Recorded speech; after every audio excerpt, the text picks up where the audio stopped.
In 1998, Rwanda seized and looted rich coltan mines in neighboring Congo. The ore was in high demand. It was used to make mobile phones and laptops. Congo had 80% of the world's coltan reserves, and Rwanda earned $240 million every year from this looted ore. In contrast, China did not invade California and capture the Silicon Valley. There were no mines to loot. Instead, the Chinese cooperated with technology giants like Apple and Microsoft. They manufactured their products. By peaceful commerce, the Chinese earn in a single day what Rwanda earned in 1 year. Moral of the story, the world has shifted from a material-based economy to a knowledge-based economy. Data, ideas, technology, they are the new wealth. We're telling you this because America fears the Chinese have been stealing their technology. The Trump administration wants to put a stop to it. The U.S. Treasury Department is drafting new rules. They will ban the sale of American tech companies to Chinese firms. Any company which has more than 25% Chinese investment will not be able to buy an American company with quote-unquote industrially significant technology, which basically means high-value sectors like energy vehicles, robotics and aerospace. In other words, sophisticated technology. What will this move do? It will slow down America's plans to dominate the global market, especially the technology sector. It will also hit Beijing's Made in China 2025 industrial plan. This plan was to completely upgrade Chinese industry. They wanted to match China's manufacturing prowess with latest technology. The plan was revealed in 2015, 3 years back. It said that China wants to catch up with its rivals in emerging sectors like robotics, aerospace, clean energy cars, and advanced basic materials. Beijing wants to control the supply of basic materials and core components. The target is to capture 70% of this market. The plan is part of Xi Jinping's vision to turn China into a global superpower by 2050. By doing this, China hopes to challenge America's dominance in the technology space. So obviously, it's not thrilled that America is limiting access to new technology. This is what the Foreign Office in Beijing had to say. 作为外交部的发言人，我可以说的是：第一，我们对有关的报道表示关注；第二，中国政府一贯鼓励中国的企业按照市场原则和国际规则，在遵守当地法律的基础上开展对外的投资合作。中美的经贸投资合作的本质是互利共赢。中资企业投资为美国的有关地方创造了大量的就业岗位和税收，也为美国企业拓展海外业务带来了资金和市场渠道。The spokesperson there finished his statement hoping that Washington will look at China objectively and make sure that its companies get a fair environment, a level playing field for investment. But it's also trying other tricks, for example, being subtle, not unsettling the opponents. Let me explain that to you. Reuters has reported that China has now begun playing down its Made in China 2025 plan. State news agency Xinhua, which had made 140 mentions of this ambitious plan so far this year, has not made any mention of it in the month of June. The report goes on to say that Beijing is adjusting to the blowback from the West, and heavy propaganda through the state media is adding to the pressure on Chinese officials and businesses. But the United States realizes that China is closing in. So it was no surprise when Trump administration announced the initial list of tariffs on China. This list specifically targets items related to Made in China 2025.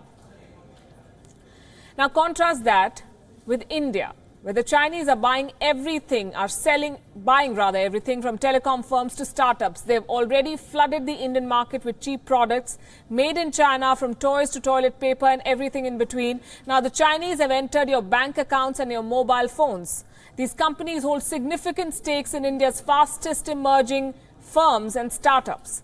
Take the case of Flipkart. American retail giant Walmart recently picked up a majority stake in that company. But China's investment conglomerate Tencent is one of Flipkart's investors. They bought a stake in the company in last year, back in 2017. Tencent also has a stake in Ola, the Indian challenger to taxi aggregator Uber and travel website Make My Trip. Paytm, the fintech unicorn of India, received more than $40 million in funding from Chinese retail giant Alibaba.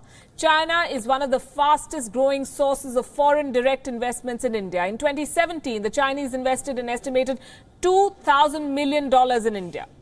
They invested $700 million in 2016. So you see the difference, $2,000 million and $700 million. In just 1 year, the dragon has tripled its investments in India. In the last 3 years, Indian startups have received more than $3 billion from Chinese and Chinese origin investors. It is clear that China and Chinese companies are willing to make a big bet on Indian firms. But the investments come with strings attached and serious concerns. The biggest of them is data security. This is not just about military installations and high-value targets. Data is the new oil. There is a need to protect Indian users from misuse. These security concerns cropped up first when Alibaba-owned UC web browser was accused of stealing data from Indian users. After that, the government of India increased the scrutiny of Chinese smartphone brands like Xiaomi, Oppo and Lenovo. Meanwhile, in America, the Chinese are battling the government both in the market and in courts. China has been accused of stealing American intellectual property and trade secrets. Beijing's tough rules to do business in China have forced many companies to lose their rights to their creations. As a result, many companies are now wary of doing business with the dragon.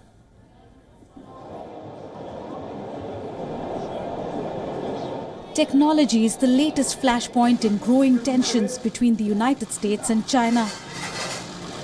Protecting American technology from the dragon has always been a concern for Washington.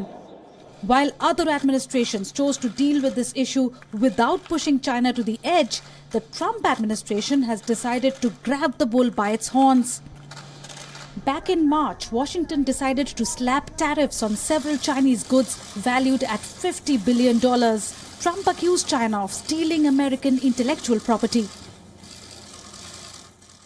We have a tremendous intellectual property theft situation going on, which likewise is hundreds of billions of dollars. So we're going to get it taken care of.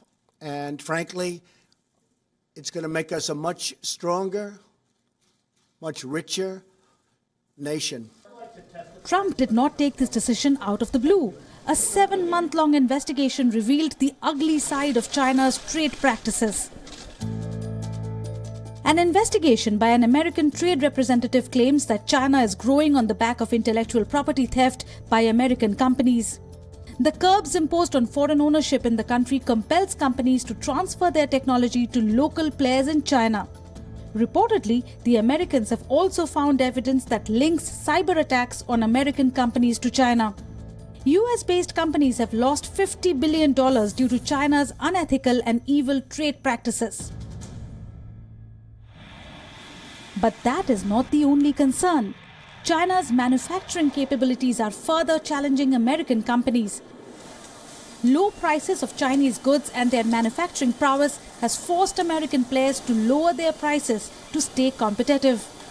Counterfeiting in China has further trapped businesses around the world in legal battles. The cost of the lawyers is further hurting the bottom line of American businesses. Bureau Report, WION.